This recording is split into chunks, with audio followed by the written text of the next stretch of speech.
ஒரு சின்ன 5 ரூபா ஸ்டாம்ப் அமெரிக்க நாட்டையே ஏமாத்தின கதை உங்களுக்கு தெரியுமா? அந்த ஒரு ஸ்டாம்ப்பால் வேர்ல்டு மேப்பில் ஒரு நாடே கிரியேட் ஆச்சு. இந்த ஒரு ஃப்ரெஞ்சுக்காரரோட மாஸ்டர் பிளான் வேர்ல்டு எக்கானமியை க்ரோ பண்ணி சொன்னால் ரொம்ப ஷாக்கிங்காக இருக்குல்ல?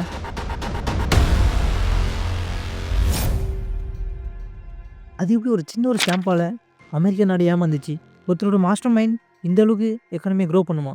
இப்படி உங்களோட பல கேள்விகளுக்கு இந்த ஒரு வீடியோ ஆன்சர் பண்ணோம். ஸோ ஸ்கிப் பண்ணாமல் பாருங்கள். நீங்கள் எங்கேயாவது ஸ்கிப் பண்ணிங்கன்னா இந்த ஒரு வீடியோவில் இருக்கிற இன்ஃபர்மேஷனும் சரி, விஷுவலாகவும் அண்ட் கண்டினியூட்டியும் ரொம்ப மிஸ் பண்ணுவீங்க. ஸோ ஸ்கிப் பண்ணாமல் பாருங்கள். And this is HK and welcome to mystery time.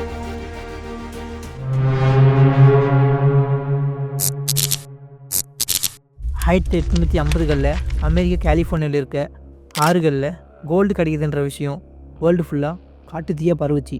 ஆயிரக்கணக்கான மக்கள் கலிஃபோர்னியா நோக்கி போக ஆரம்பித்தாங்க.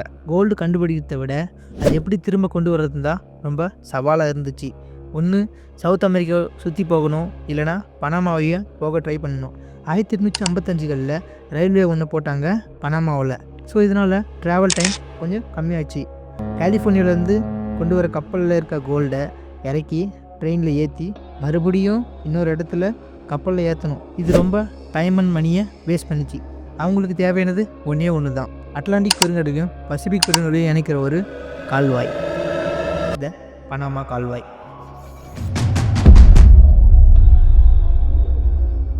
இப்போ நம்ம பார்க்குற பனாமா கால்வாய் உலக அளவில் மிகப்பெரிய கப்பல் போக்குவரத்தாகவும் பனாமாவோட ஐடென்டிட்டி மட்டும்தான் நமக்கு தெரியும்.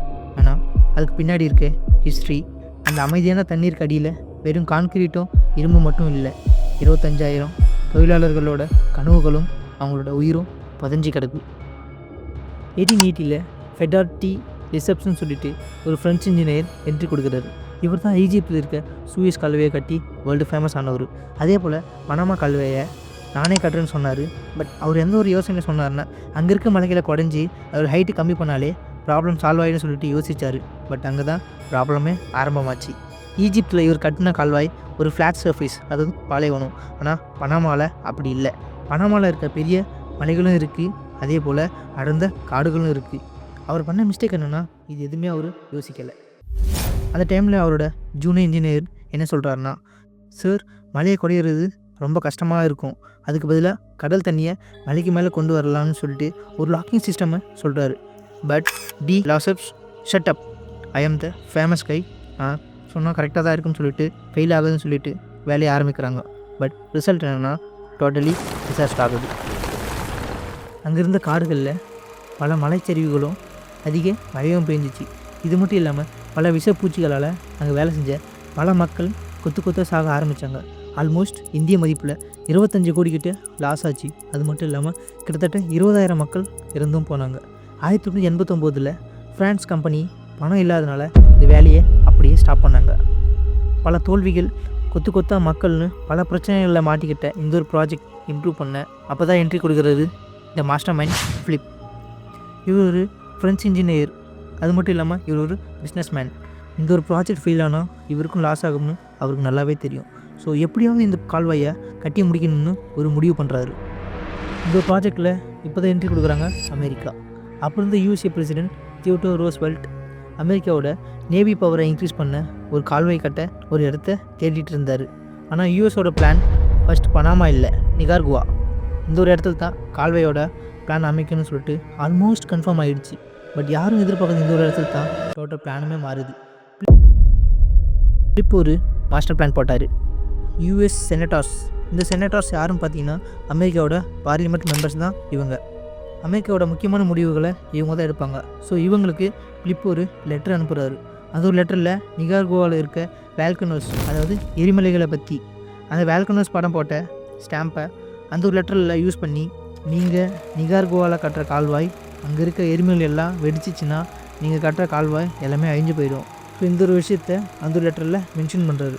இதை படித்த US செனட்டார்ஸ் ரொம்பவே பயந்தாங்க. பிலிப் நினச்ச மாதிரியே அவங்களும் பயந்து நிகார்குவா பிளானை கேன்சல் பண்ணி பனாமா பக்கம் திரும்புகிறாங்க. எல்லா பிரச்சனைகளும் சால்வ் ஆகிடுச்சின்னு நினச்சிக்கும் போது தான் இன்னொரு பிரச்சனையும் வருது.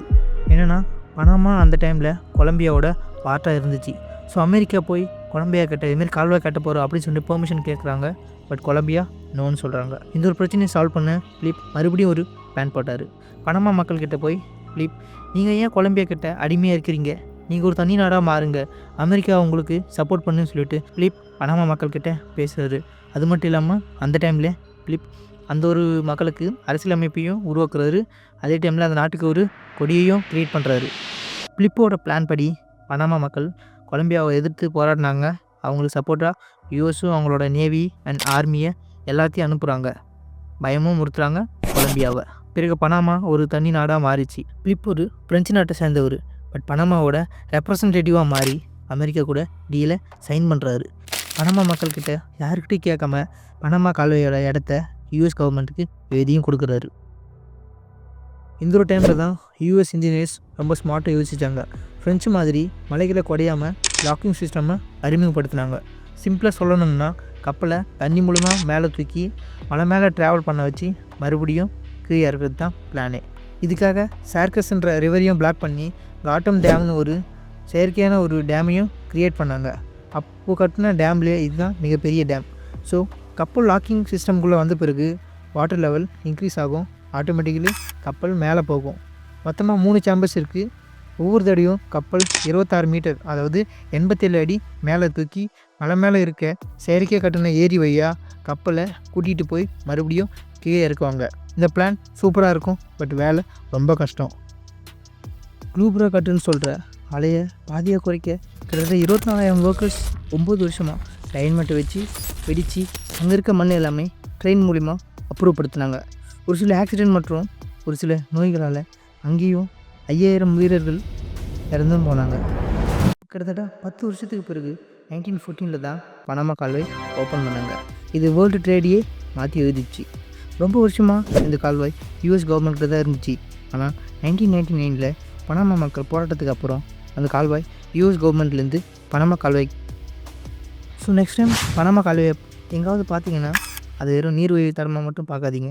அது மனுஷனோட விடாமுயற்சிக்கும் அதுக்காக அவன் செஞ்ச தியாகத்துக்கும் கிடைச்ச ஒரு நினைவு சின்னமாக பாருங்கள்.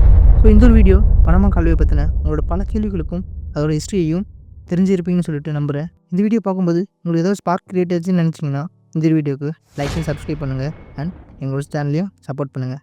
நெக்ஸ்ட் டைம் எந்த மாதிரி கண்டென்ட் போடலாம்னு சொல்லிட்டு கீழே கமெண்ட் பண்ணுங்கள். தலை சிறந்த சொல் செயல். சப்போர்ட் பண்ணி நம்புகிறோம்.